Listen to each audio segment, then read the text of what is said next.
Hi, it's another hot day in San Francisco. Sleepless. Today I'm going to talk about success. Are you tired of struggling? Are you tired of not getting any results? Have you done all the programs, been pulled in by all the hype, the get rich quick formulas, the advertising, Facebook, LinkedIn programs that are going to uh, give you millions of dollars, that are going to give you great success, and of course they don't, and they always blame it on you because you didn't implement it right, or you didn't do it enough, or something was wrong with you, and you're like desperate to find a solution, and you're almost ready to just throw in the towel and go back to work at a regular job, except that it's crazy there because they're eating people alive in those jobs. They're working them to death. And so besides, they might not even hire you anymore because you've been a coach. Well, the reality is about coaching is that 90% of the people who come out of coaching programs fail within the first 1 to 2 years. And of those 10% that continue, 60% earn only about $30,000. It's abysmal. And you know what? It doesn't have to be that way. It doesn't have to be a get rich quick for some of the people at the very top. You have a purpose. You have a reason for being here. And probably one of the best ways for you to fulfill your purpose is being a coach, healing others, having an impact, being your own entrepreneur. In fact, entrepreneurship is probably the most spiritual path out there.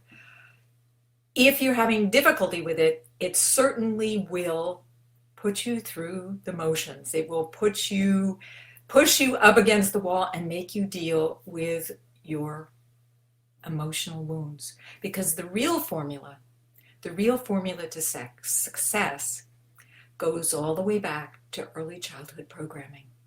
And by the way, this works for love and health as well as for success. And those of you who are even watching this, who are successful in making money, maybe you're listening here because you aren't finding the success in other parts of your life. Wealth is not the only sign of success. It's just one. And it's just a sign. It's not the goal. But that's not what you came to listen to. Not about me talking about wealth and what that means, but actually how you can get it. Because I understand when you can get that financial thing handled, life is a lot less stressful, isn't it? Which certainly helps your health. And it certainly makes love a lot easier, although it doesn't guarantee love. So let's look at the early childhood wounds. It's not your fault. You were born into this world, a brilliant person, a brilliant being with all the coding to be successful. And then you grew up in a family, which, if it was like mine, had problems. I don't know if there's anybody who did not have problems. Most of our parents had worse problems than we did. And so maybe you didn't get what she needed in order to be successful. So let me dive a little bit deeper into what that is like, what is needed. Fathers are particularly important for daughters. They teach daughters how to be successful in wealth and in love. And they do it in two ways. They do it both by modeling. So if your father wasn't successful, it might be more challenging for you because they don't show you the pathway. If your father was not particularly loving in his relationship with your mother, that's going to also affect how you show up and how you expect to be treated in your love relationships. And need I talk to you about health? Whatever they've conveyed to you will also imprint on you. For example, if you only get attention when you're sick, this is not a good formula for success in your life. This is not a good formula for health in your life if you have not been getting the love you need. And that's the bottom line when it comes to parents and family. Well, it's part of the bottom line. Of course, you do need a safe environment. You do need a place to live and clothing to wear and food to put in your belly. And if you don't have those basic survival needs, that's kind of like number one. And that is going to really impact you, maybe actually give you some major good skills for being successful in the material world, because you had to learn it really early. But not so good for love or intimacy, because you don't feel safe. So let's talk about your father a little bit. Was he, there's a couple of A's, absent?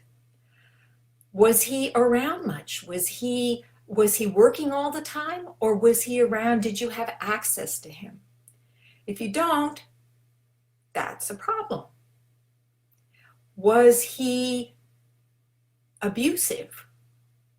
And abusive could be violent, a violent, angry temper, which is very triggering and can lead to a number of different patterns. He could be sexually abusive, which will really, really make it hard in the love department. Or he could be just simply verbally abusive. And I shouldn't say simply, because this is as traumatic and as disturbing as any of the ways to be abusive. If he's overly critical, if he's never satisfied, if he's always calling you bad names, if he talks about how you are too sexual or too easy, it's going to really tamp down the way in which you can show up in your relationships. Fathers have a huge influence on you. So that's one thing, or that's the number two, overly abusive. Then there's abandonment. Oh my goodness. So you don't get the bad stuff, but you don't get any of the good stuff. And this influences your ability to be successful in the world, because you don't have that pattern. You don't have that role model. And sometimes you're lucky and somebody else steps in, like a grandfather or an uncle, and you can bond with him. But if you don't have that, if you only have your mother, it really makes it difficult. Plus, what's her attitude if she's been abandoned by your father? She's going to make it very difficult for you both in the love department and maybe in the success department, in feeling like you have to work hard all the time because she feels insecure because her husband has abandoned her. So you can't trust a man. You have to take care of yourself. Gee, that was the message my mother gave me, and yet she was taken care of very well by her husband. So I don't know where she got that. Oh, I know where she got that. She got that from her father. Her father, who was a good provider, was also an alcoholic. And so she developed that belief that you could never really trust who you married, that you could only trust yourself. And yet she was actually able to trust my father all her life, well, until he got Alzheimer's. What else? So they can also be ineffective or insecure or weak or fearful.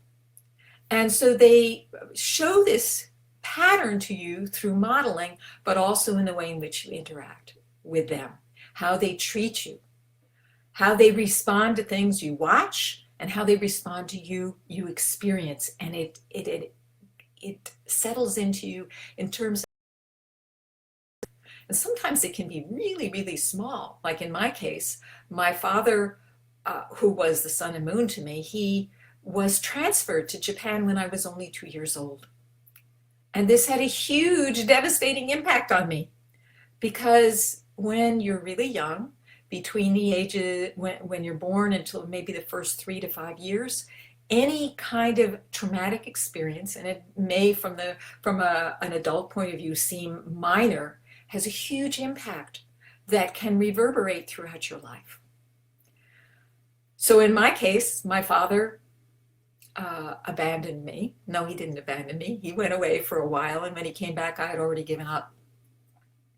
I had already become a people pleaser, which is one of the patterns that you can develop, is a pleasing pattern, which I'm telling you really works against your ability to be a leader, to stand up. And when you are a coach, you need to be a leader. And when you sell, you need to be a leader. Otherwise, it doesn't work. People don't trust you because they want somebody strong to lead them, to show them the way. So what legacy did your father leave you? What did you learn? Take a moment to think about that. How did he model with your mom? Were they a loving couple? Did they show each other a lot of affection? You got to watch out. Sometimes, I've certainly heard this, they give all their attention and juice to each other and nothing to the children. And that becomes a problem because you grow up feeling like you're worthless, that you don't matter, that you're not good enough, that you're unwanted. And that has an impact on your success in life and in love. Now, sometimes it works to your advantage. That is, you become very successful because you're trying to prove yourself all the time. So you amass the degrees and you do really well in business. But then sometimes it doesn't work too well in love. Or you do well for a while and then you fail. Now, I had one client whose father abandoned her. Well, he was absent for most of her childhood, except that he always sent money. And so they lived really well. And then later, he broke up with her mother. He divorced her mother and the money stopped coming.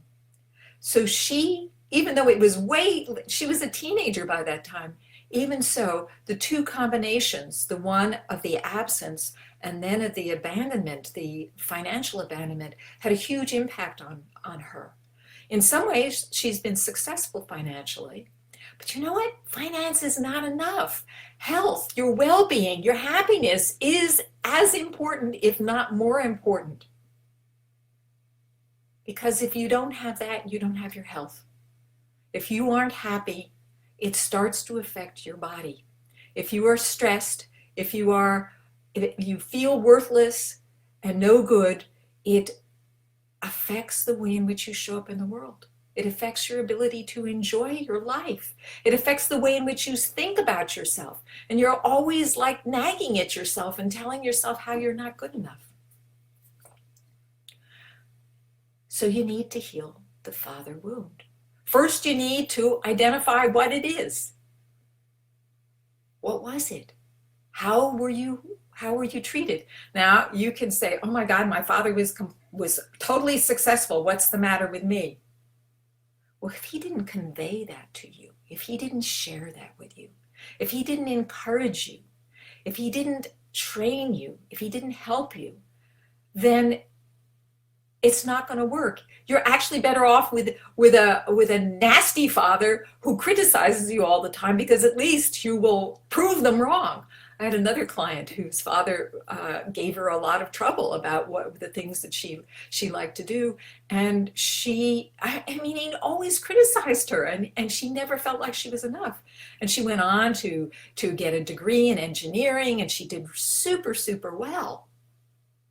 The only problem is that she denied herself the love of what she really wanted to do. She denied who she really was. And and she married a husband just like her father. So she continued that pattern for a long time. And don't feel bad if you've been stuck in this pattern for a long time. It wasn't until I was in my late 40s that I realized that I had gone down the wrong path. Now, I expect that people who are younger nowadays are more likely to discover the mistake, to discover the bad programming much earlier in their lives, because we have a society now in which there are coaches and there's a lot of information on the internet, so you can learn about these things. And there's a lot of material out there that you can even get for free, like this Facebook Live, in which you can understand and at least know what you need to do. I didn't even know I needed to do anything until I was in my late 40s and I was trying to get involved in a new relationship and said, oh, I have some issues. I guess I need to do some work. And then I had to go and look around and see what I could do, what kind of emotional healing I could do. Now you are inundated. So how do you choose? How do you choose which program to sign up for?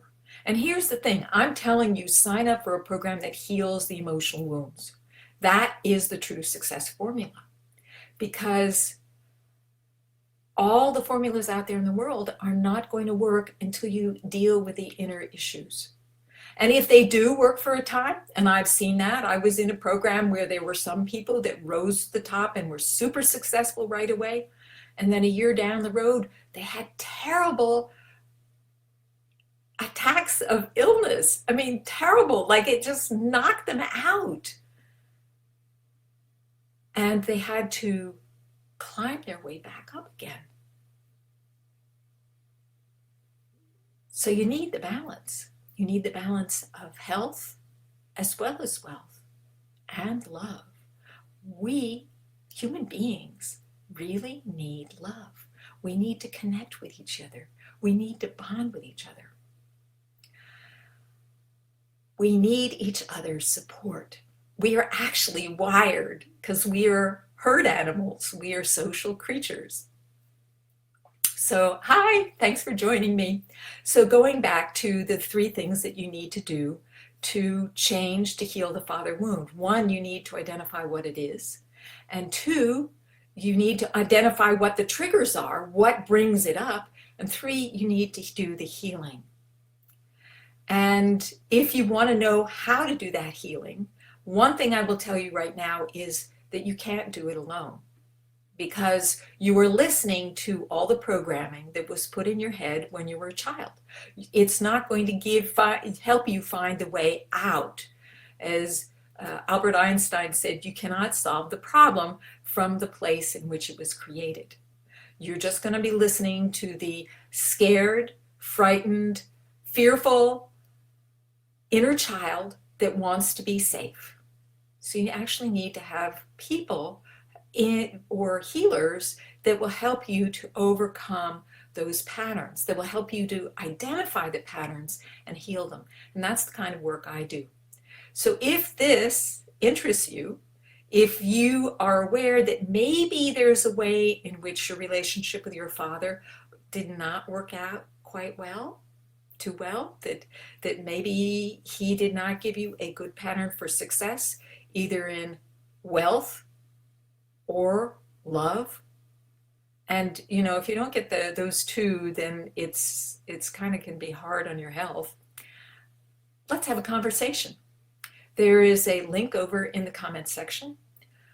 You can schedule a 15 to 20 minute conversation with me, find out how I work, find out whether or not we're a match. There's also a link to my website if you want to find out more about me. I have lots of blogs, lots of interviews, lots of material. So you can find out, do I resonate? Because you want to pick the person who is going to work for you, that feels right, that you say, yes, I like her or his idea.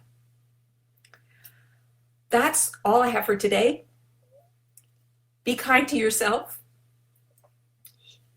Be compassionate for your inner child.